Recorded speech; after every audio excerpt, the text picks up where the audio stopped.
your little baby. My little blanket. Get under the blanket. All right. Hey guys. Hey guys, welcome back. So this is episode 2. I can't believe we're already on our second episode. This So is crazy. insane. Yeah. So last week you guys got to just kind of get to know us a little bit. Like we said, over time we're just gonna continue to get to know us. Yeah. Get to see why God is so good to us. I don't know why, but He is, and the things that He's done. So grab your tea, whatever your passion is. I think mine this go around is like a red raspberry with a little bit of honey, a little bit of lemon. Nothing too crazy. Nothing. So yep, every week not every week, sorry y'all, but every other week, right? Every other Thursday, come join us for tea time and talk. So that you can just kind of decompress from your day, talk about life, see what's going on. Catch How up. was your week? My week, I think it was a little lukewarm, like this tea. But you know, we're gonna get it hot. We're gonna get it hot. What's yours? It definitely wasn't lukewarm. Definitely wasn't lukewarm. My week was hot. Okay. Yeah, hot like when I first poured this cup. It was very hot. It was very steamy. It was go go go go go. You know, we kind of talked about last week that we both have kiddos. So my son is 2. Mine's is 4. So we are, finally getting over that whole sickness. You know, we're in RSV season, flu season, virus season, all of this extra stuff, ear infections, the works. If somebody got it, my son's gonna get it. So yeah. So we're coming down from that, but we made it. Hallelujah. Look. Won't he do it? We are here. So last week or the week before, we talked about, who we were and kind of like how we got here. I mean, I guess we've kind of talked about how we got here, but what did it look like for you to even make it to this space? Because I feel like God's been making us pivot a lot. Yeah. And it's stressful but rewarding. I think my pivot moment was knowing that I wanted to go drink for my birthday. And the Lord said, ha ha ha ha. That's what you thought you were going to do. Wine and dine, you will not be. Y'all, we had the Uber ready and everything. Like, we were planning to drink responsibly. It was only going to be wine, nothing too crazy, because the Lord has, dealt with us about the hard liquor. And I knew in that moment, He was not letting me bring in my birthday the same, not hanging out with the same people. I couldn't even get to invite the same people that I hung out with because we literally was on the phone when it happened. When our church was like, boom, sisters event, where you going to that event? That part. And I think in every area of my life, I think that I'm pivoting, like even the way that I talk, even the way that even my job. Everything is kind of like changing on me. But it's not that I'm like scared about it or anything like that. I'm actually excited because it's showing me the newness that's upon my life and the new things that He's doing. And with me being 33, this is bringing about a change, and there has to be some type of change in your life. And I think that I'm in that moment where things are changing and I don't have a choice. I can't be like, oh Lord, wait. No, He's gonna be like, and you're gonna do it. Oh, and He's moving fast. He is. Even with this podcast, like it was an idea. It was a thought. It wasn't something that I was. And that's something that I like. God had told me to tell her, and she was like, interesting. Yeah. So we sat on it for a while, but I think even with us speaking and us doing our like sharing our story is a pivotal moment for me, for like us and like our friendship, because I don't think that I would be doing this with anybody else. Like, so that's one of the things, is literally things changing so quickly that I don't have a choice. I can't. Yeah. What about you? I feel like, well, just to tell you, this whole year, 2025 was just full of pivots for me. I'm talking about face, up, down, left, right, like you name it, I had to move. and I remember talking to someone, and I was just, we were just chit chatting, and I remember telling her some of the things that like had been deposited in my spirit and what I was thinking about doing as far as what I wanted to do, with this degree, and what I want to do when I get licensed. And I remember she told me, she said,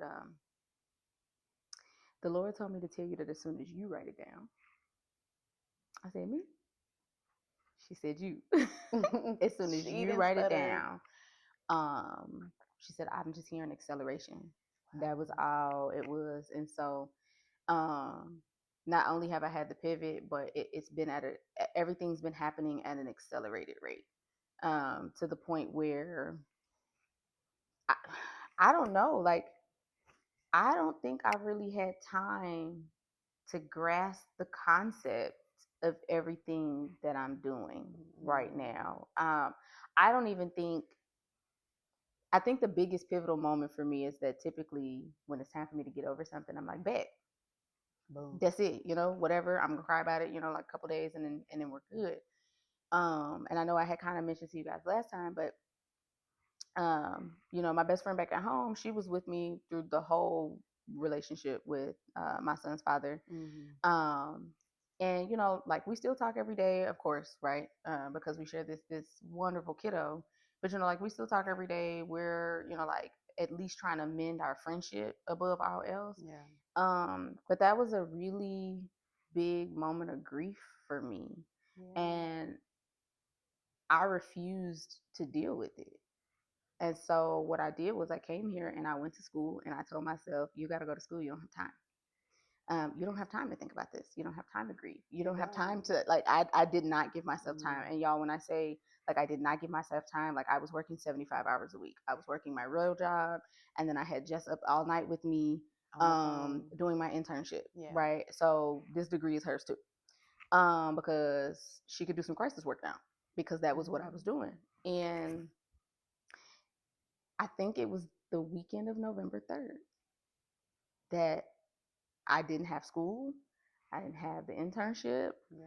I didn't have anything. I got a phone call that at the time it bothered me, but it didn't bother me. Yeah. And then I sat with it. And I remember I called Jess, and I was just like in full blown tears, y'all. Like, I cried for hours. And it was then that God kind of let me see that, like, my pivotal moment was that I needed to start giving myself the same amount of grace that I was giving everybody else. I am big on encouraging everybody, like, girl, let it go. It's okay to cry. It's okay to, feel like you don't have to hide and blah, blah, blah. And anyone else, you can talk to me about anything, right? And I'm not going to judge you. You can sit here, you can cry in my lap 10 times a day about the same thing until you're over it. And I'm cool with that, but I wasn't allowing myself to do that. Yeah. And so, like, I really thank Jess for that, because I remember she said, she was like, I'm not happy that, like, you're broken, but I'm so happy that you allowed yourself to break, because she was waiting. Like, she knew it. She saw it. And it's like, I've only ever had maybe 2 or 3 other friends who, like, really saw me like that. And they were so few and far in between. It's like they never really overlapped each other. So I had moments of time where I was just by myself trying to figure this thing out. But yeah, my moment of pivot was like, when God tells me to move, I got to move. And so sometimes he's been moving me in one direction, and then he's like, actually, never mind, go that way. Go that way. And we've been having to do it. And it's funny because we actually have been doing that together. Like, we have. Yeah. I can say that too. For 2025, I was so, I didn't want to move far. Mm-hmm. Now I'm not even, like, by my sister. I mean, I'm by her now, but, like, my sister, like, like, last year was really hard for us, like, losing our brother. And then the Lord's like, go to the north. Wait, what do you mean? Why there? Why there? What's over there? And in that moment, I was wrestling with it, because I was like, no, I'm so comfortable over here. And I didn't want to move. I didn't want to. First off, I didn't want to get out of the situation that I was in. Let's be quite honest. There was so much destruction before I moved. It makes no sense. Yeah. It makes no sense. It was just like I was trying to cope, doing things that I knew that I wasn't supposed to be doing. Can I stop you right there? Go ahead. Because I'm so, y'all, okay, I'm so proud of you. Because you just said something where it was like it was so much destruction. And just think about like because you were obedient and you moved when you were supposed to, that destruction didn't follow you there. Yeah. Like it doesn't even know where you live. Yeah, it doesn't. It hasn't even walked over my threshold. Like, no, like that's. No, and that's a real thing. Dang. One of my biggest things that I do, I have a very big heart. Like when I say a very big heart, it takes so much for me to be like, okay, I'm done. Mm-hmm. I I still am grieving the fact 4 years later that I don't have a family, like with my son. So when she was going through what she was going through, I'm still walking through it, but I know what it feels like to have to grieve that you want to be with somebody else to be family moment. And that just made my stomach hurt. And I'm not mad at it. It's just what why can't this be us moment? Yeah. And I had to get over that. But now that I'm over that, I've noticed that God had to remove me for that situation because I've known myself to be the strongest that I have been in the last 4 years. Because there is nothing, when I say nothing, that I wouldn't do for that little child that I have and I birthed. You will not, you won't do nothing to get me off track with him. So if you are doing that or you are delaying his process or anything like that, that's when I gotta go. And so I had to go through those moments with his dad, and I'm still going through it, but I'm learning that all of this is literally a pivot of me learning to do this for real. Mm-hmm. Because it is. It's like it's crazy. You know how they say, "Tell God your plans and watch him laugh." That's yeah, like literally, my life has been one big joke right now. I feel like, and you know, I'm glad that I can talk to God like he's my bestie. You know what I'm saying? Because there are times where I'm just like, "Hey, big dog, what like, what are we doing here?" But I'm grateful because one of the things that I kept telling Jess was, I need to start following my first mind. And when I met her, I never did. I kept second guessing myself. And I was just like, no, I don't know. I don't, And she's like, well, what's your spirit telling you? And that would just eat me up because I'm like, I don't know. Like, I really don't know. And I did because whatever popped in my head first after I done asked, and I'm usually right.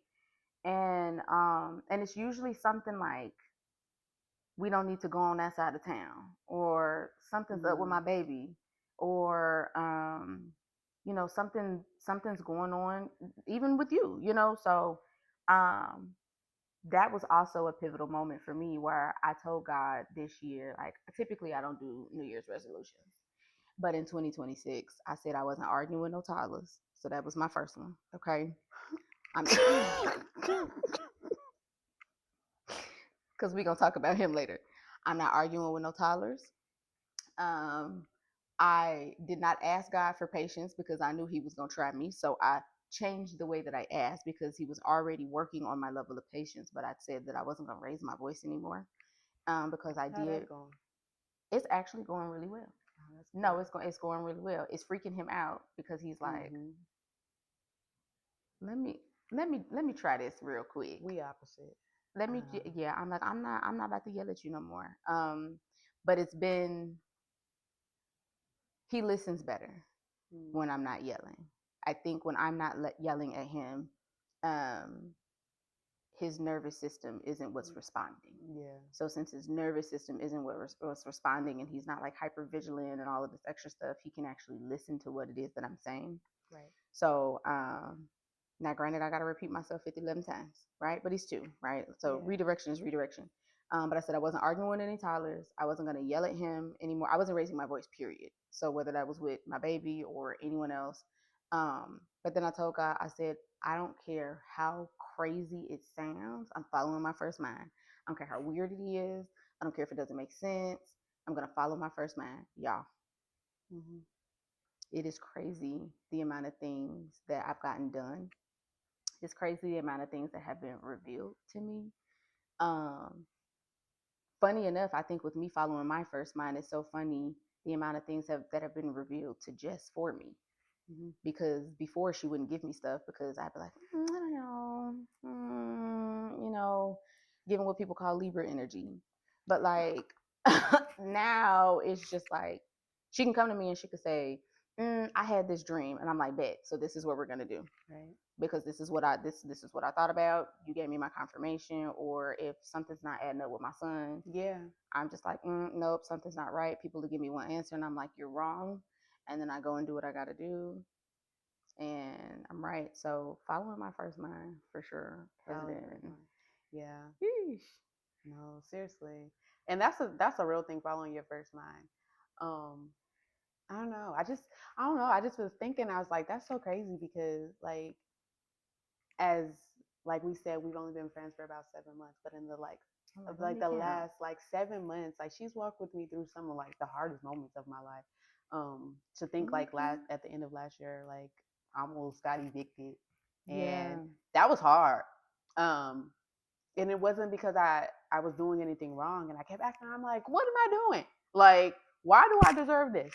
Like, and it's not to like say that I was financially like messing up, because when we looked over my finances, it was like, nah, baby, it's just not there.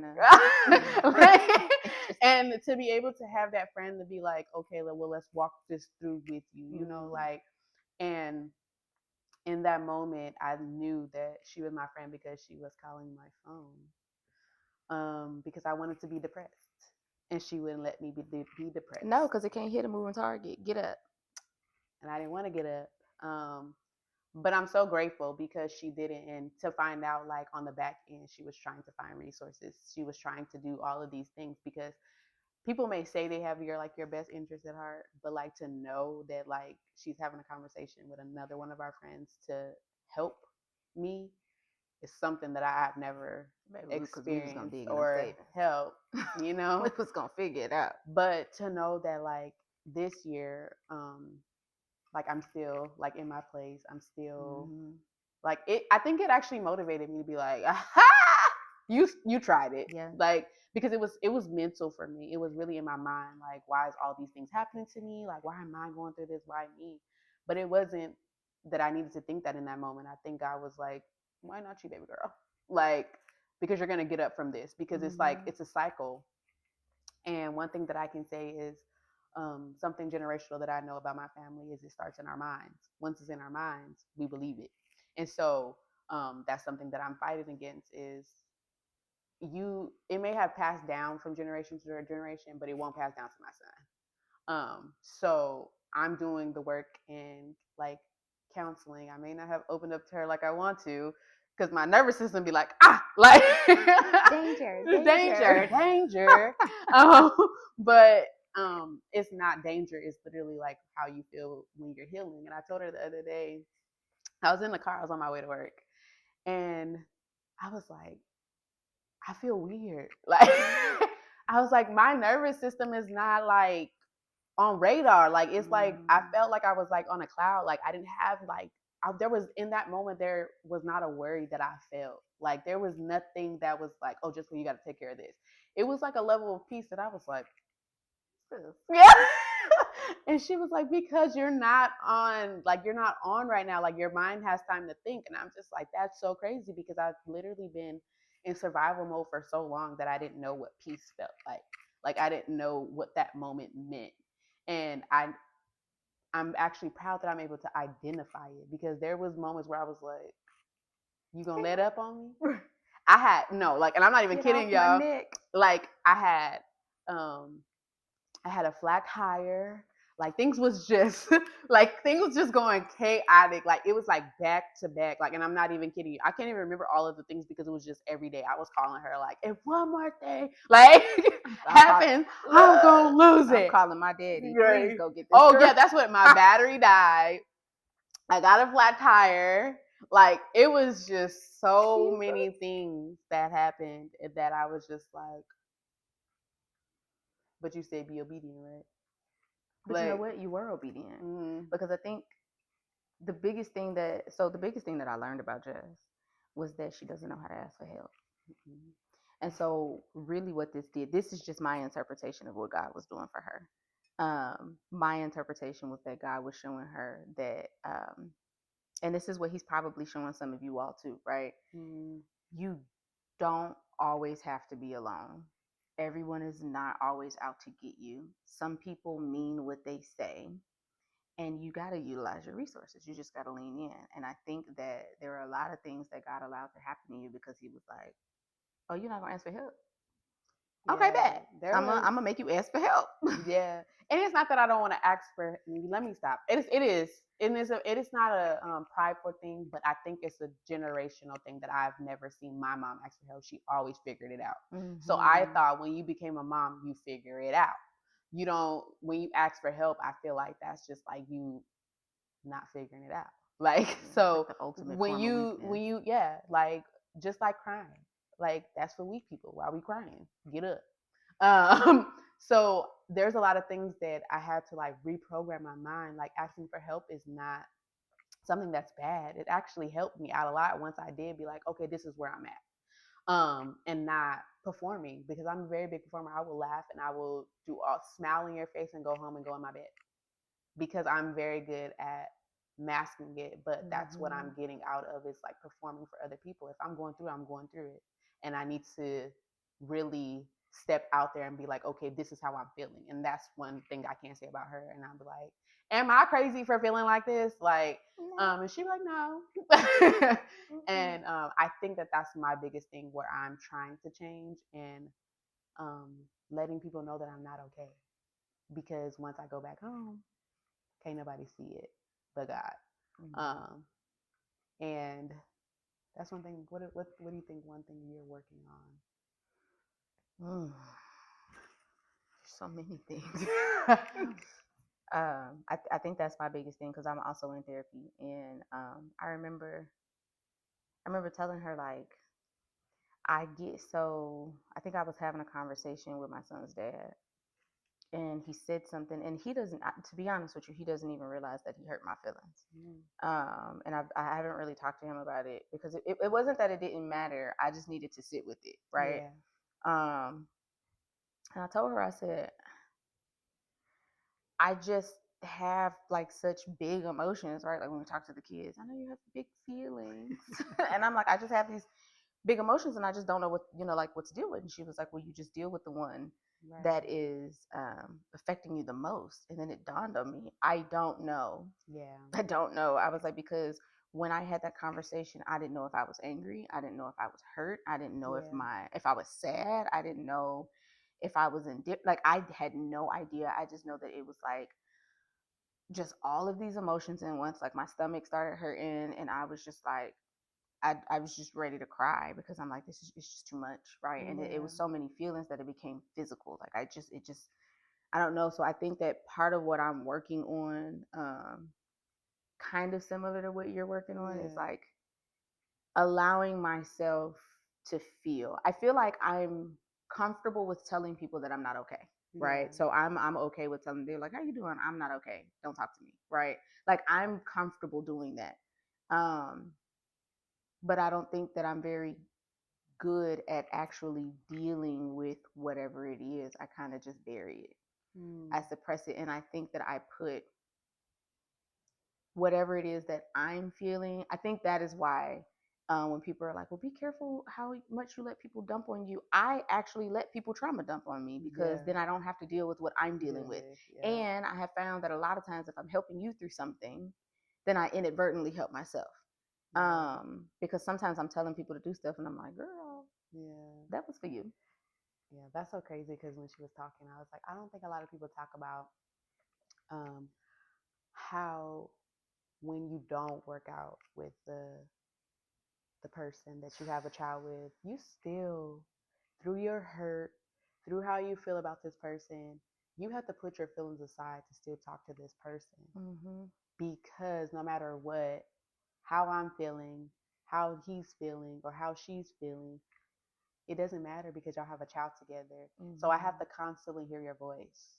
I have to constantly see you before I can even get over what I'm going through. And so I think that was my biggest thing when I did separate from my son's father, is having to still deal with him while I was still grieving the fact that we weren't together. And I had to look you in your face every day and pretend to be okay and fall apart when you leave, because one thing I wasn't giving you is that I was still wanting to be with you. But it wasn't even that. I think that I had to, like, as they say at church, you have to grieve and go. Grieve and go. Grieve and go. That's a real thing, because you really do have to grieve and go. Like, grieving the relationship that you really wanted. Like, having a family is something that everybody wants, but the fact that you still have to look this person in their face when it doesn't work out is what's crazy. And that's why you needed to have discernment on who you have a baby with. Yeah. No, we do need to listen, because I guess my situation, it is similar. It is similar, but it is different, because my son's father does not live in the same state. And I think that was the other thing, that when she's asking, like, what are you working on? I'm working on not holding on to all of these emotions. Like, if I'm angry with you, then I'm angry with you, and I'm going to be okay with the fact that I'm angry with you.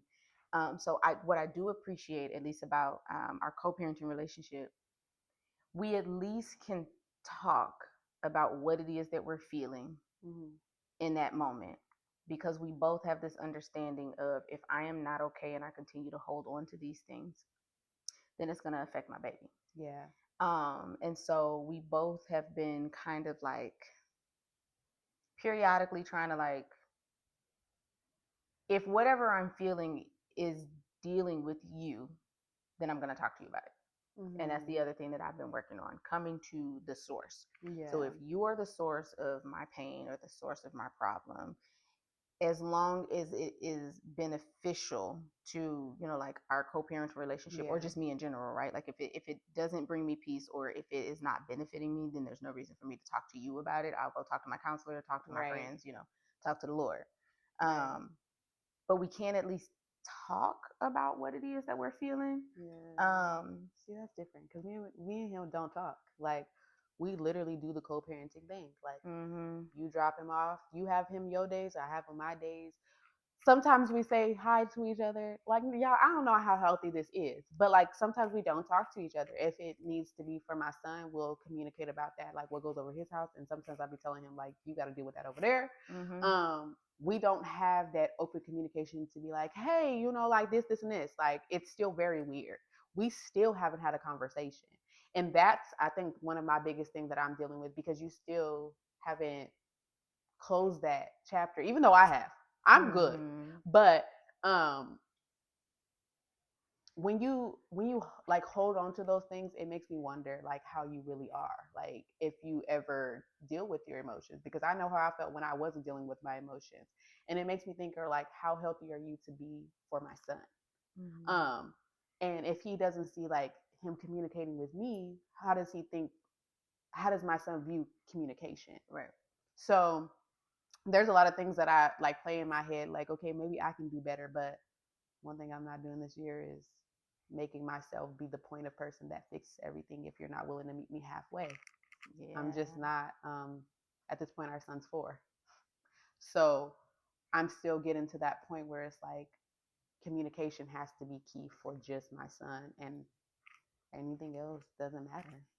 Yeah. And I think when we talk about, like, as we're, like, on this journey of figuring out what our purpose is and all of this stuff, I think part of the reason why we are able to have some of these conversations and be as open as we are is because that is one of the things that God has been working on me with, because I'm quick to be like, "Are we done?" Block, like, real quick. But it is because I don't want to deal with it, right? Yeah. Like, I don't want to deal with that pain. I don't want to deal with that hurt. I just want it to be over with. I will talk to my friends about it, like, repeatedly if it pops up, but, like, for the most part, I'm just, but I started to realize that, like, being unpleasant to my son's father, regardless of how we ended, being unpleasant with my son's father was never going to allow me to go where I needed to go. I was delaying my process because I wanted him to hurt as much as he hurt me, or I wanted to, make sure that really make sure he understood the amount of pain that this relationship had caused me and all of this stuff. But the one thing that I needed to point out to myself, or what I needed to learn too, though, was that I was really the source of my own pain, because he's a great person. He really is a great person. Anyone who has met him will tell you he is a great guy. But he also told me who he was and what he needed and where he was. Yeah. And I agree. I feel like all of us have at least at one point got to that period in our life where we're like, yeah, but I can change it. I can change it. I can be, everything he needs. Yeah, like I don't know who I thought I was. Okay. And so we definitely changed each other's lives for the better in some ways. But he told me who he was. Yeah. He told me who he was. He told me what he needed. And that was the one thing that I did have to apologize to him for, because it's like, I can't make you the villain, the whole villain of this story. You made some choices that weren't ideal. But I chose to stick around with you. I chose to stay. I chose to allow myself to be somewhere where there was no growth.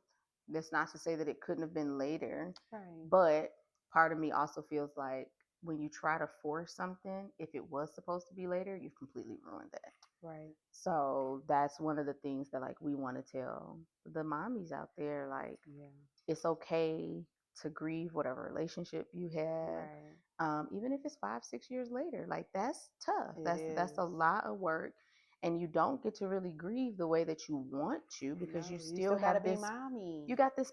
You literally have a piece of him walking around your house, loving on you, telling you that you're beautiful, right, and wanting to lay all up on you. So it's okay. It's okay to not be okay. It's okay to, still wish that things worked out. It's okay to. Right. That is it. And it's okay to go through this period of like, is anyone ever gonna love me? Yes. Right. You're right. Yes, they are. Yes, they are. Yes, they are. There are so many people out there who are. There's a man out there that's just waiting. Right. He's just waiting. He's doing the work, and he's waiting on God to point you out and say, "Yeah, that's her. That's her." Pay attention. You're in your refined moment, my lovely. That's why. And you gotta heal. You gotta go through some moments where you're healing and identifying where you need to heal. And I think that that's where we're at. We're identifying where we need to heal for real. And I've learned too throughout this journey, healing ain't just crying. You got to do the work. It's messy. It's messy. But so we want to know, what's one thing that you guys are working on refining in this new season as you go on this journey. We want to know how we can help y'all, what are some things that y'all want to hear from us? Yes. We want to really know what the audience wants to hear. Absolutely. So just make sure you like, share, subscribe, and then just drop in the comments, like she said, what are you refining in this season? What do you feel like your purpose is, or what are you striving toward? And then just let us know if there's any particular topics that you want to hear from us, because we are open to them all. We've experienced a lot in our 33 years, which is crazy to say. 33 is not old at all. It's not. But we learned a lot through the journey of what it looks like and why we went through what we went through, because it wasn't for us. It was for everybody else. It was for everybody else. Yeah. It's for everybody else. So we love you all. We will see you in 2 weeks. We are walking this journey with you.